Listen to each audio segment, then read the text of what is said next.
शुरुआत में तो ट्रंप ने ईरान की लंका लगाई थी, खामनेई को मार दिया, ईरान पर ताबड़तोड़ बम गिराकर ट्रंप को लगा था कि ईरान कहां टिकेगा। ट्रंप इसी मुगालते में थे कि जैसे वो वेनेजुएला के राष्ट्रपति को उठा के ले आए थे और वेनेजुएला घुटने पे आ गया, वैसे ही ईरान में बस खामनेई को मारना है, उसके बाद ये तो एकदम लमलेट हो जाएंगे। लेकिन इस युद्ध में ईरान ने अपने जज्बे से ट्रंप और पूरी दुनिया को चौंका कर रख दिया।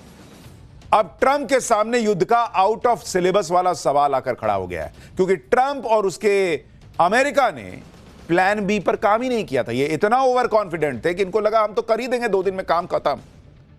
लेकिन यहां मामला पड़ गया उल्टा। आज आपको दिखाऊंगा ईरान कैसे अमेरिका का भूत बना रहा है। ट्रंप और कंपनी को यह समझ में नहीं आ रहा कि इससे निपटना कैसे, क्योंकि सबको यही लग रहा था कि जब अमेरिका और इजराइल मिलकर ईरान को फोड़ेंगे तो ईरान क्या ही कर लेगा। दुनिया की सबसे ताकतवर आर्मी के आगे ईरान कैसे टिकेगा। लेकिन इतनी मार खाने के बाद भी ईरान लड़ रहा है। अमेरिका और इजरायली नहीं, उसके सहयोगियों को भी फोड़ रहा है। ईरान ने ट्रंप को अपनी मोज़ेक डिफेंस रणनीति से चौंका दिया है। अब यह मोज़ेक रणनीति क्या है ईरान की? कैसे बिना टॉप लीडरशिप के, बिना ऑर्डर के ईरान इस युद्ध को लंबा खींचने वाला है? कैसे ईरान के युद्ध में ट्रंप बुरी तरह फंस गए, बौखला गए, झूठ पे झूठ बोल रहे हैं। युद्ध का ठीकरा अब इजराइल पे फोड़ रहे हैं। नेटो देशों को कोसने लग गए हैं ट्रंप। आज आपको सब दिखाऊंगा। साथ ही आपको बताऊंगा कि क्या ईरान के सामने ट्रंप के हथियारों का भंडार कम कर पड़ने वाला है। क्या ईरान के सस्ते ड्रोन और मिसाइल अमेरिका के महंगे महंगे एयर डिफेंस सिस्टम को फोड़े जा रहे हैं और वो खत्म हो रहे हैं। यह युद्ध किस दिशा में जा रहा है? ईरान अमेरिका को कैसे फोड़ता चला जा रहा है?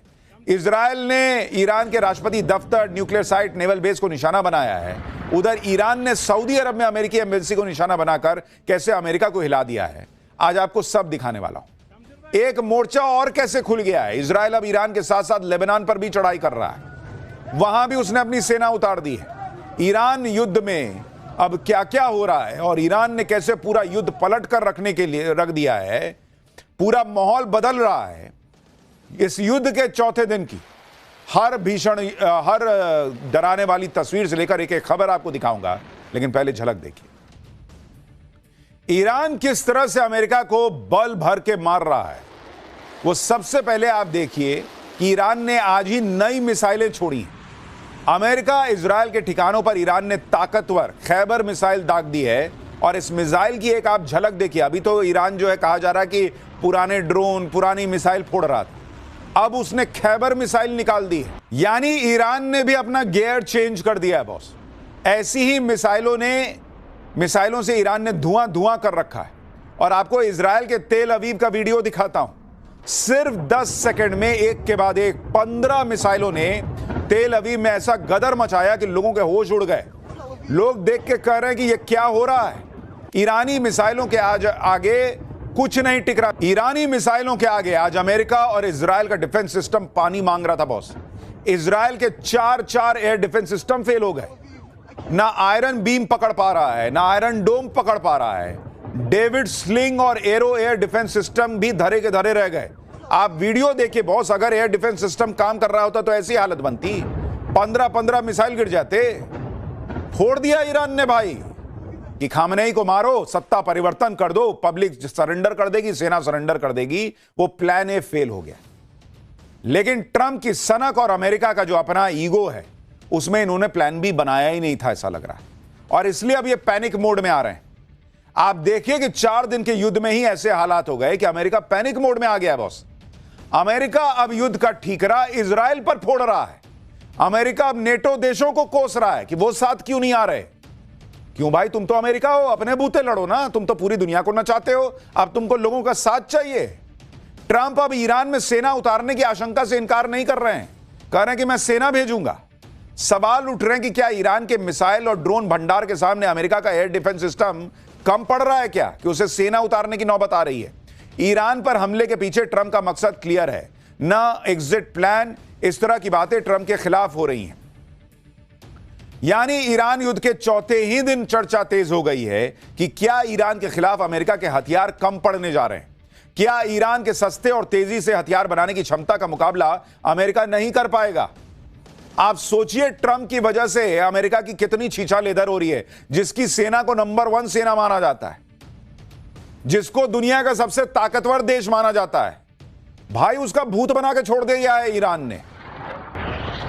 सवाल उठ रहे हैं क्योंकि अमेरिका के विदेश मंत्री मार्को रूबियो ने ईरान पर हमले को जस्टिफाई करते हुए बता दिया कि ईरान बहुत जल्दी इतनी मिसाइल और ड्रोन बना लेता है कि कोई कुछ नहीं कर पाता।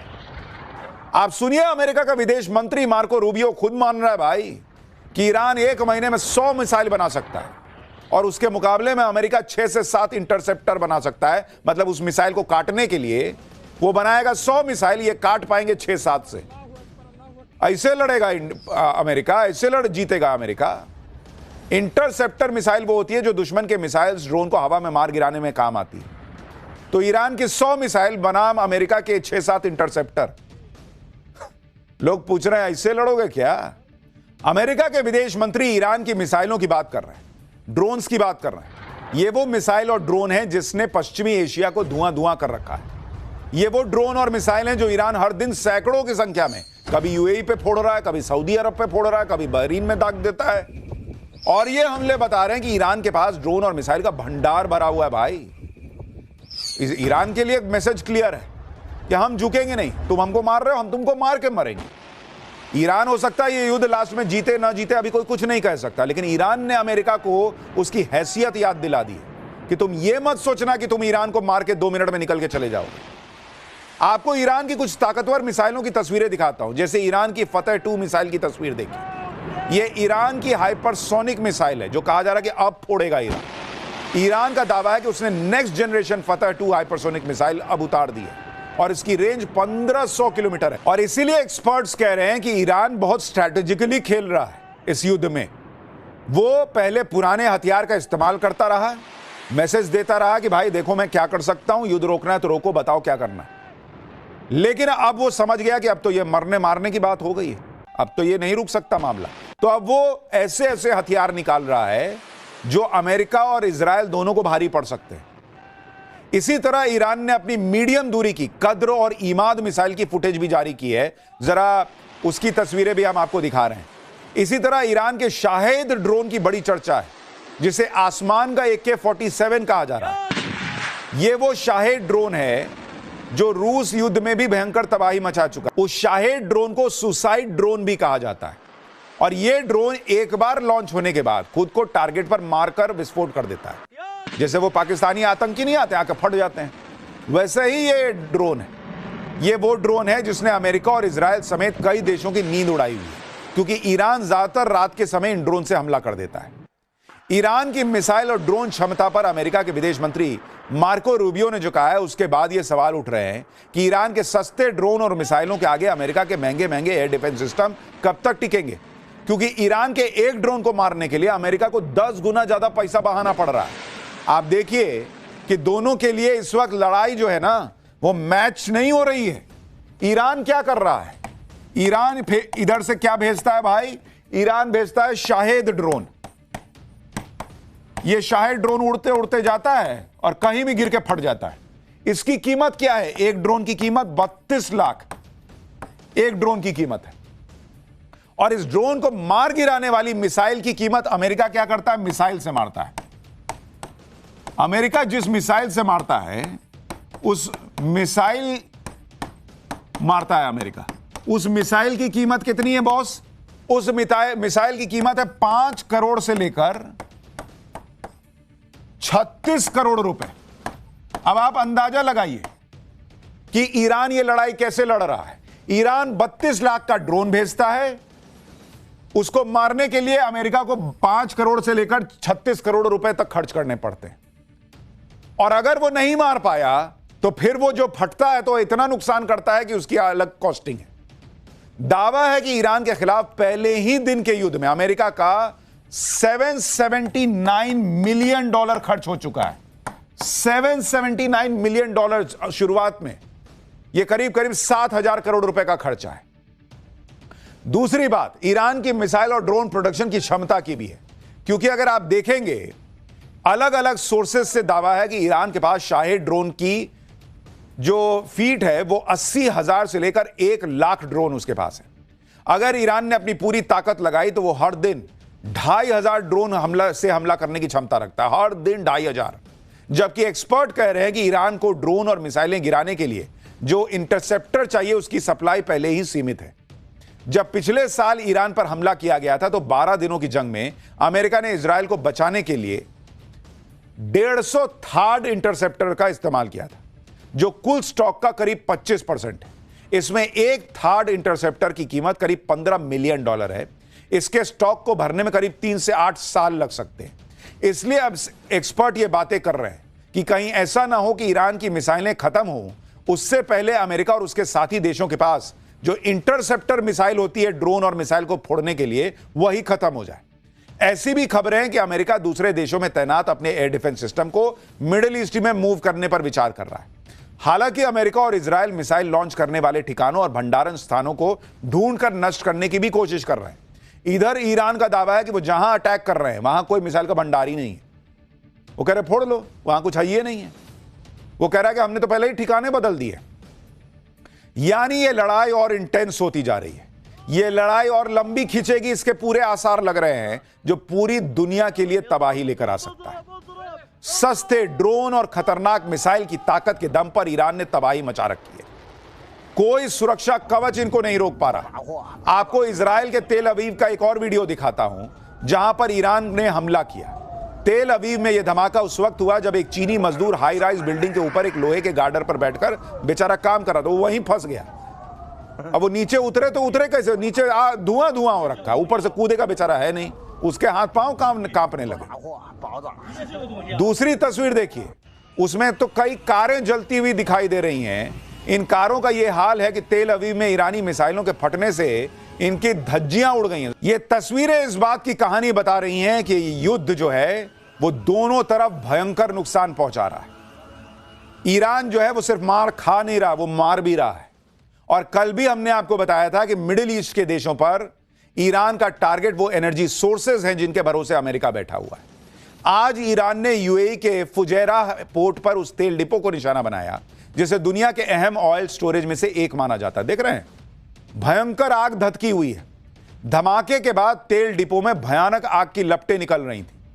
यानी ईरान स्ट्रैटेजिकली हर उस जगह नुकसान पहुंचा रहा है जिससे दुनिया को दर्द महसूस हो, ताकि दुनिया इस युद्ध के बीच में आए। जबकि कल ईरान ने सऊदी अरब की सबसे बड़ी तेल रिफाइनरी रास तानूरा पर हमला किया था, जिसके बाद सऊदी अरब ने रिफाइनरी को ही बंद कर दिया। ईरान अपनी हाइपरसोनिक मिसाइलें भी इस्तेमाल कर रहा है। ऐसी ही एक हाइपरसोनिक मिसाइल फतेह 2 ने तहलका मचाया हुआ है। आपको इसी मिसाइल के अटैक का वीडियो दिखाता हूं। यह वीडियो गल्फ के किसी एयरपोर्ट के रनवे का है। बिजली की रफ्तार से एक मिसाइल पलक झपकते गुजर जाती है, जिसके बाद वहां धुआं और धमाके के अलावा कुछ नहीं दिखता। दावा किया जा रहा है कि ईरान की फतेह 2 हाइपरसोनिक मिसाइल है। और जरा इस वीडियो में इसकी रफ्तार देखिए। ईरान के ड्रोन मिडिल ईस्ट में तबाही का दूसरा नाम बनते जा रहे हैं। दुबई में ईरान का शाहेद ड्रोन सनसनाते हुए एक ऊंची बिल्डिंग में घुस गया। आप देखिए, तस्वीर देखिए, जिसके बाद कितना भयंकर धमाका हुआ। आप उसकी तस्वीर देखिए, क्योंकि अच्छा खासा विस्फोटक ले जा सकता है। दावा किया जा रहा है कि यह ईरान का वही शाहेद 136 ड्रोन है जिसका इस्तेमाल रूस भी यूक्रेन में करता है। और इस एक छोटे से ड्रोन की ताकत देखिए। आप सोचिए जो लोग हैं उनकी क्या हालत हो जा रही है। पहले भाई वीडियो बना रहा था कि वो देखो ड्रोन जा रहा है। जब उसका धमाका हुआ और भयंकर विस्फोट हुआ तो अल्लाहू अकबर मुंह से निकल गया, भाई भाग गया वहां से। ये ईरान ने कर रखा है, छोटे छोटे ड्रोन से बड़े बड़े धमाके करके बड़े बड़े मैसेज दे रहा है। मिडिल ईस्ट में अमेरिका का कोई सैन्य अड्डा सुरक्षित नहीं लग रहा बॉस। ईरानी मिसाइलें अमेरिकी ठिकानों पर कहर बनकर बरस रही हैं। यह तस्वीर इराक के एरबिल शहर की है। यहां ईरानी मिसाइल फटी तो इतना भयानक धमाका हुआ कि पूरा शहर कांप गया, कहा जा रहा है।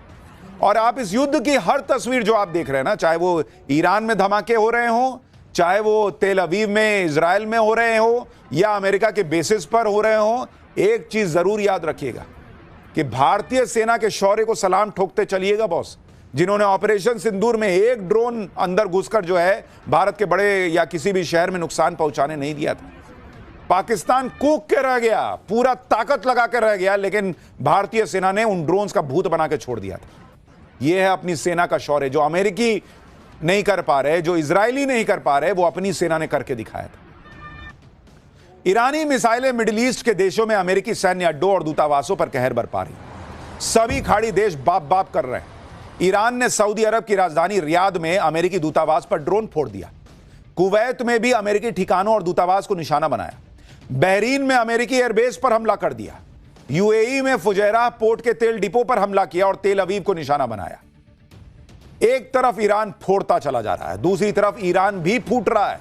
ऐसा नहीं है कि ईरान को अपर हैंड है, ईरान पर भी लगातार हमले हो रहे हैं। आज ईरान ने इजराइल का हर्मीज ड्रोन मार गिराया। यह ड्रोन ईरान के आसमान में उड़ रहा था, तभी ईरान ने आसमान में ही उसे जला दिया और उस पर भी लगातार हमले हो रहे हैं। इसी तरह से यमन में अमेरिकी ड्रोन MQ-9 बुरी हालत में मिला। दावा किया जा रहा है कि ईरानी मिसाइलों ने इस अमेरिकी ड्रोन को मिट्टी में मिला दिया। यह उसकी तस्वीर बताई जा रही है। अगर इसी तरह से चलता रहा तो फिर ट्रंप की हालत खराब हो जाएगी बॉस। ऐसा हो भी रहा है। अमेरिका के महंगे हथियार ईरान के सस्ते हथियारों से निपटने में खर्च हुए चले जा रहे हैं। जब अमेरिका के हथियारों पर सवाल उठने लगे तो ट्रंप जेलेंस्की को कोस रहे हैं, जो बाइडेन को कोसने लगे। ट्रंप क्या कह रहे हैं आपको पता है? ट्रंप कह रहे हैं कि हमारे पास हथियारों का भंडार तो है, लेकिन उतना नहीं जितना हम चाहते हैं। तो जब जितना तुम चाहते हो उतना हथियार नहीं था तो तुमको मंगल ग्रह से आदेश आया था कि ईरान पे जाके हमला कर दो, बैठते चुपचाप। तुम तो ओवर कॉन्फिडेंस में थे कि अरे इतना हथियार में तो 4 बार ईरान फोड़ आएंगे। अब अपनी हैसियत समझ में आ रही है। हमारे कह रहे हैं ट्रंप कि हमारे बहुत सारे तगड़े हथियार दूसरे देशों में स्टोर हैं। जो बाइडेन ने अपना सारा टाइम और अमेरिका का पैसा सब चीज जेलेंस्की को दे दिया। ट्रंप ने आरोप लगाया कि बाइडेन ने सारे हथियार और पैसे दे दिए, लेकिन उसका विकल्प बनाने की नहीं सोची। तो आप सोच लेते, आप तो मुनीर से तलवे चटवाने में बिजी थे। आपको तो रेयर अर्थ मटेरियल की डील करनी थी। मुनीर वहां पर सेल्समैन बनकर दिखा रहा था। जो बाइडेन को गए हुए तो समय हो गया, आप ले आते सारे हथियार बना लेते, और जब नहीं था तो नहीं लड़ते। साथ में ट्रंप ये भी कह रहे हैं कि उन्होंने आकर चीजों को ठीक किया और अब अमेरिका के पास अनलिमिटेड हथियार है। अरे भाई मत पहले तय करो हथियार है या नहीं है। एक सांस में कह रहे हो हथियार नहीं है, एक में कह रहे हो अनलिमिटेड हथियार है। कह रहे हैं कि अमेरिका हमेशा युद्ध लड़ सकता है। तो फिर अमेरिका हमेशा युद्ध लड़ सकता है तो जेलेंस्की को जो हथियार दिए उसका रोना क्या रो रहे हैं आप? डोनाल्ड ट्रंप अपनी सनक में एक लाइन में क्या बोलते हैं और आगे 4 लाइन बाद क्या बोल देते हैं वही जानते हैं। World will be a safer place. यह अमेरिका बता रहा है कि दुनिया एक बहुत सुरक्षित जगह हो जाएगी जो अमेरिका कर रहा है उससे। तुमको दुनिया ने ठेका दिया था, टेंडर निकला था, हमने तुमसे कहा था कि जाके हमको सुरक्षित करो। अमेरिका की इस नौटंकी के चक्कर में दुनिया भर में लोगों की नौकरियों पर आफत आ सकती है। शेयर बाजार में लोगों का पैसा डूब गया, वहां मासूम लोग मर गए पूरे मिडिल ईस्ट के अंदर, वहां इजराइल में मर रहे हैं, ईरान में मर रहे हैं, दुनिया के लोग मरे जा रहे हैं और तुम कह रहे हो दुनिया सेफ जगह बन रही है। तमाशा करते हो तुम। यह अमेरिका का यही तमाशा है। और उसके बाद यह तमाशा करने के बाद अपने टी शर्ट पे यह लिख लेने से कि आई लव पीस, उससे तुम शांति के दूत नहीं हो जाओगे। युद्ध में अमेरिका के पैनिक होने का एक संकेत यह भी है कि ट्रंप अब यह चाहते हैं कि नेटो देश उनके साथ आए। क्यों आएंगे भाई? डोनाल्ड ट्रंप ब्रिटेन के प्रधानमंत्री को कोस रहे हैं कि वो ईरान के खिलाफ युद्ध में अमेरिका का साथ नहीं दे रहे हैं। ट्रंप कह रहे हैं कि फिर ये सो कॉल्ड स्पेशल रिलेशनशिप होने का फायदा क्या है? क्यों भाई, तुम तो अमेरिका हो, तुम तो भर दुनिया पे टैरिफ लगा देते हो, तुम दुनिया के चौधरी बने घूमते हो, तुमको दूसरों की क्या जरूरत है, लड़ो अकेले। दूसरी तरफ नेटो सेक्रेटरी जनरल ने अमेरिका और ईरान के हमले की तारीफ की, लेकिन साथ में कह दिया कि नेटो इसमें शामिल नहीं होगा। युद्ध को लेकर ट्रंप की रणनीति पर इसलिए सवाल उठ रहे हैं क्योंकि युद्ध कब खत्म होगा ट्रंप प्रशासन के पास इसका कोई जवाब ही नहीं है। भयंकर कंफ्यूजन दिख रहा है। ट्रंप कह रहे हैं कि ईरान के खिलाफ पहले 4 से 5 हफ्तों के सैन्य अभियान का प्लान था, लेकिन यह लंबा चल सकता है।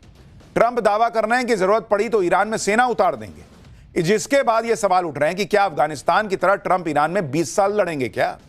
यह भी सवाल उठ रहे हैं कि जो ट्रंप अफगानिस्तान में सेना उतारने के लिए पिछली सरकारों को कोसते थे, वो अब खुद ईरान में सेना उतारने की बात कर रहे हैं। सवाल उठ रहे हैं कि जो ट्रंप यह दावा करते थे कि उन्होंने तो अमेरिका को सबसे ताकतवर बना दिया, उस अमेरिका को ईरान को हराने के लिए जमीन पर सेना उतारने की जरूरत क्यों पड़ रही है? आप सोचिए, अभी 4 दिन के युद्ध में तेल की कीमतों में आग लग गई, दुनिया पैनिक मोड में है। अगर यह युद्ध लंबा चलेगा तो क्या ही होगा? युद्ध के लंबे खींचने का दूसरा मतलब यही है कि अमेरिका जितना ईरान को हल्के में ले रहा था, ईरान उससे कहीं ज्यादा आगे निकला। और ईरान ने यह सब कैसे किया? क्यों B-2 बॉम्बर और घातक मिसाइल फाइटर जेट से लैस अमेरिका को ईरान में सेना उतारने की जरूरत पड़ रही है, यह भी आपको आज आगे बताऊंगा। ईरान पर अमेरिका ने हमला क्यों किया, इसके पीछे का मकसद क्या है, इसे लेकर भी ट्रंप और उनकी सरकार घिर गए, क्योंकि इसे लेकर ट्रंप लगातार गोल पोस्ट चेंज कर रहे हैं।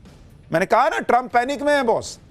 पिछले साल जब ईरान पर हमला किया तो कहा कि उसके पास परमाणु बम है, फिर हमला करके यह दावा किया कि ईरान के परमाणु साइट को हमने नष्ट कर दिया, फिर माहौल बनाया कि ईरान अपने लोगों को मार रहा है इसलिए वहां सत्ता परिवर्तन करना होगा, फिर दावा किया कि ईरान ट्रंप की जान लेना चाहता था, वो हमें मारता, इससे पहले हमने खामनेई को मार दिया।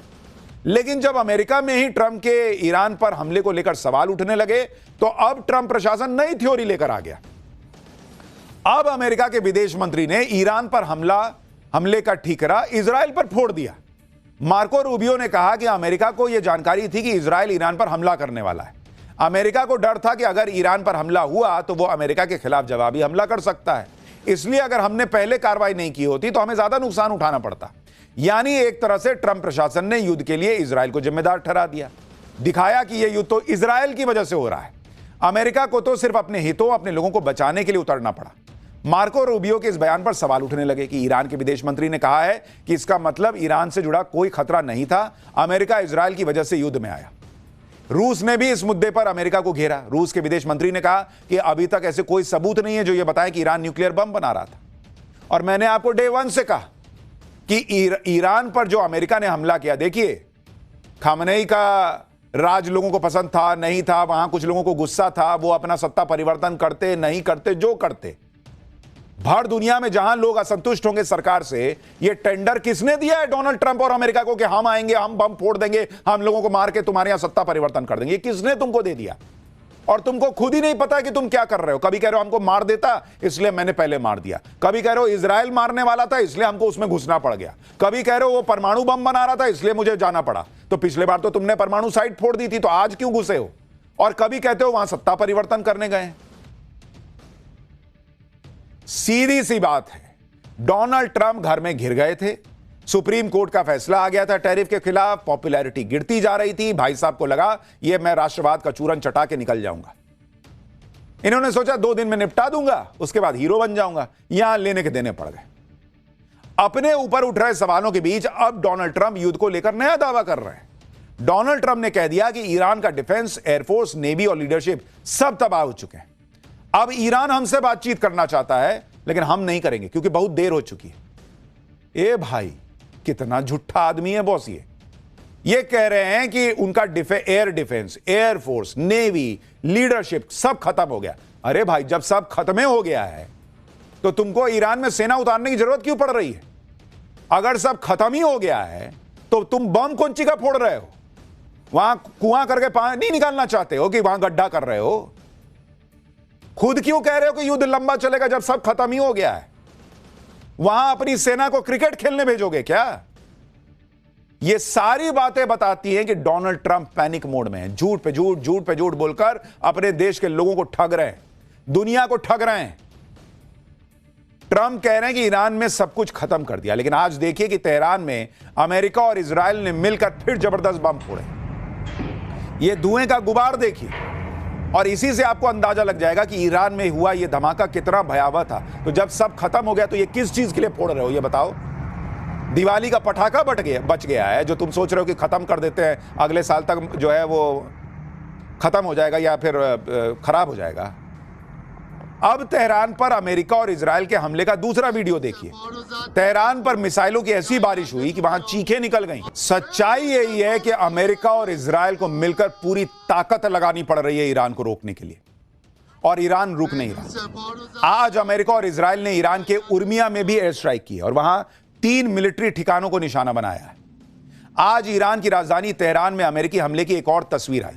तेहरान के पारदीस शहर में भीषण हमले हुए। रिहायशी इलाकों के साथ लगी पहाड़ियों पर यूएस इजराइल ने कई मिसाइलें फोड़ दी। हमले के बाद आसमान में दूर तक धुएं का गुबार दिख रहा था, लेकिन ईरान इतनी मार खाने के बाद भी लड़े जा रहा है। सवाल है कैसे? यह भी अपने आप में बहुत गजब है। ईरान ने अपने मोज़ेक डिफेंस डॉक्ट्रिन को पूरी तरह से लागू कर दिया है। अब यह मोज़ेक पॉलिसी क्या भला है बॉस? सुनिए जरा। ईरान की मोज़ेक पॉलिसी के मुताबिक IRGC यानी इस्लामिक रेवोल्यूशनरी गार्ड क्रॉप्स को 31 अलग अलग यूनिट्स में बांटा गया है। राजधानी तेहरान की सुरक्षा एक यूनिट करेगी।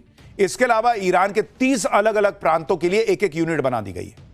हर यूनिट के कमांडर के पास टैक्टिकल पावर होगी, यानी वो अपने फैसले लेने के लिए एकदम फ्रीडम है, उसको स्वतंत्र होगा। ये कमांडर खुद तय कर सकते हैं कि उन्हें मिसाइल दागनी है या ड्रोन छोड़ना है, गुरिल्ला युद्ध करना है या फिर कौन सी युद्ध नीति अपनानी है। यूनिट कमांडर्स को किसी से भी इजाजत लेने तक की जरूरत नहीं है। यानी ईरान एक देश के तौर पे तो लड़ रहा है, लेकिन उसकी 31 अलग अलग यूनिट लड़ रही हैं और सब अपने अपने हिसाब से स्ट्रैटेजी बनाकर फोड़ रही हैं। यानी अमेरिका एक ईरान से लड़ रहा था, ईरान ने अलग अलग 31 ईरान बना दिया। लड़ो, अब कैसे लड़ोगे? और शायद इसलिए ट्रंप कह रहे थे कि ईरान में सेना उतारने की जरूरत पड़ सकती है। ईरान में युद्ध के बीच आज एक चर्चा वहां आए भूकंप को लेकर भी है। आज दोपहर ईरान में भूकंप के झटके महसूस हुए। दक्षिणी ईरान के गेराश इलाके में 4.3 की तीव्रता का भूकंप आया। भूकंप का केंद्र जमीन से 10 किलोमीटर नीचे था। भूकंप के ये झटके ईरान के फारस प्रांत में महसूस किए गए। वहीं सोशल मीडिया पर न्यूक्लियर टेस्ट की अफवाह फैल गई, लेकिन एक्सपर्ट्स ने न्यूक्लियर टेस्ट की संभावना से इनकार किया। अफवाह इसलिए फैली क्योंकि युद्ध में ईरान के न्यूक्लियर साइट्स पर हमले हो रहे हैं, लेकिन एक्सपर्ट्स और यूएसजीएस ने इसे साफ किया कि 4.3 मैग्नीट्यूड का भूकंप न्यूक्लियर टेस्ट जैसा नहीं होता। बॉस, पूरे मिडिल ईस्ट में ईरान की मिसाइलों और ड्रोन का खौफ है। ईरान के काउंटर अटैक में यूएई में भी पैनिक मचा। लेकिन अब आप वहां का लीडरशिप देखिए बॉस, वहां यूएई में लीडरशिप ने स्थितियों को कंट्रोल कर रखा है।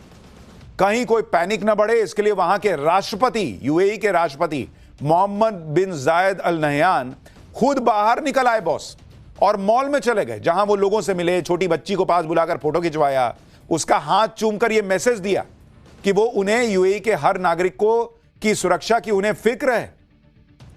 ये बॉस यूएई। अपने यहां कुछ लोग ज्ञान देने लगे थे कि अरे दुबई में प्रॉपर्टी लोग खरीदते हैं, दुबई में बसने जाते हैं, दुबई तो तबाह हो गया।